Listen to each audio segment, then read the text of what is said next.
기존의 변호사들이 하지 않았던 공익활동만 전담으로 하는 변호사로 일을 하게 됐는데, 네, 안녕하세요. 저는 서울대학교 법학전문대학원에서 일하고 있는 소라미입니다. 학교 오기 전에는 공익활동하는 현장에서 최일선에서 일을 했다고 하면, 공익법률센터는 그런 활동을 할 수 있는 이제 예비적인 공익법률가를 만드는 곳이니까 학생들이 그런 활동에 좀 맛을 볼 수 있게 밥상을 차려주는 역할인 거죠. 예전에 저 혼자서 막 소송을 하고 했다고 하면, 지금은 이 소송을 어떻게 학생들하고 같이 할 수 있을까, 이걸 이제 계속 고민하는 게 좀 달라진 부분인 것 같아요. 학생들 입장에서는 법을 공부는 했지만 날 것 그대로 사건을 경험해 볼 기회가 없었거든요. 근데 직접 이제 센터로 들어온 법률 상담을 직접 의뢰인을 만나서 거기서 사실관계를 정리하고 이런 작업을 처음 해본 거예요. 그래서 그런 부분에서 의미를 좀 찾을 수 있었던 것 같고,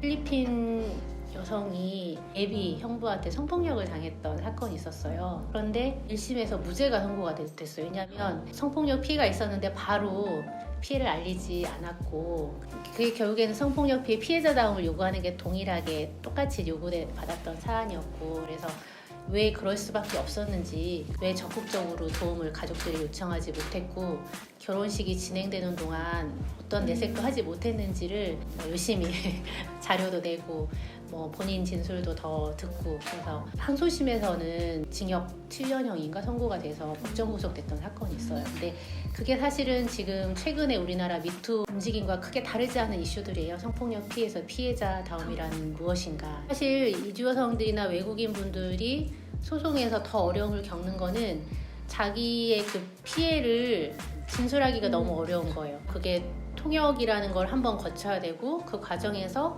70~80%는 확 주는 것 같아요.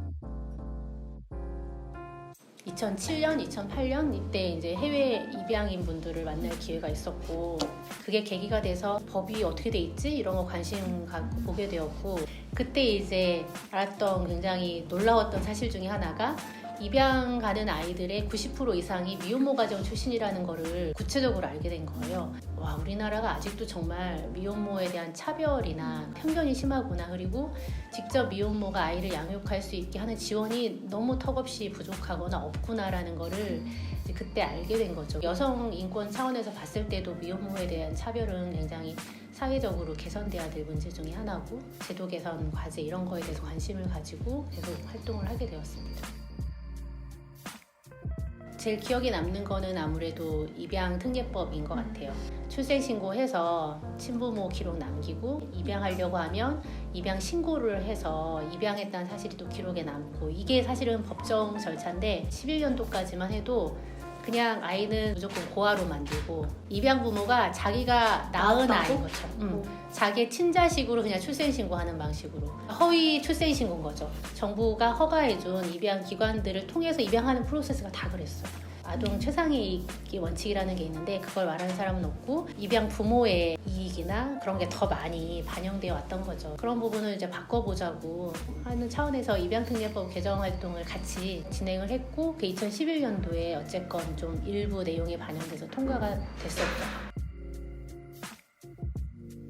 정말 도와주고 싶고 정말 이기고 싶은 사건들을 하는 거죠.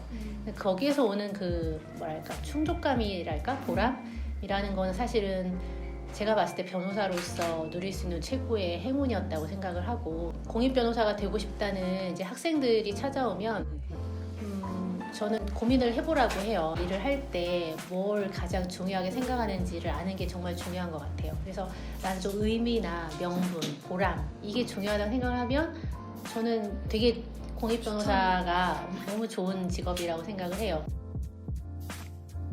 제가 여성이어서 주눅 들거나 뒤로 한 발 물러서거나 이런 경험을 한 번도 해본 적이 없는 것 같아요. 그래서 밖에 나와서 일을 할 때도 그런 게 큰 자산이 된 것 같고, 어떤 상황에서건 내가 굉장히 주체적일 수 있고 내가 앞에서 이끌 수 있다라는 그런 경험들을 학교 다닐 때 했던 게 굉장히 큰 자산이 된 것 같아요.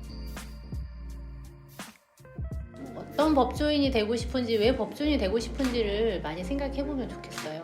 법조인이 돼도 좋은 법조인이 돼야 되니까, 그만큼 그러려면 다양한 사람들도 만나고 사람들 사는 모습이 어떤지 그런 것도 더 이해를 해야 좋은 법조인이 될 수 있는 것 같거든요. 학부 때 경험할 수 있는 걸 다양하게 해보면 좋겠다는 얘기 해주고 싶어요.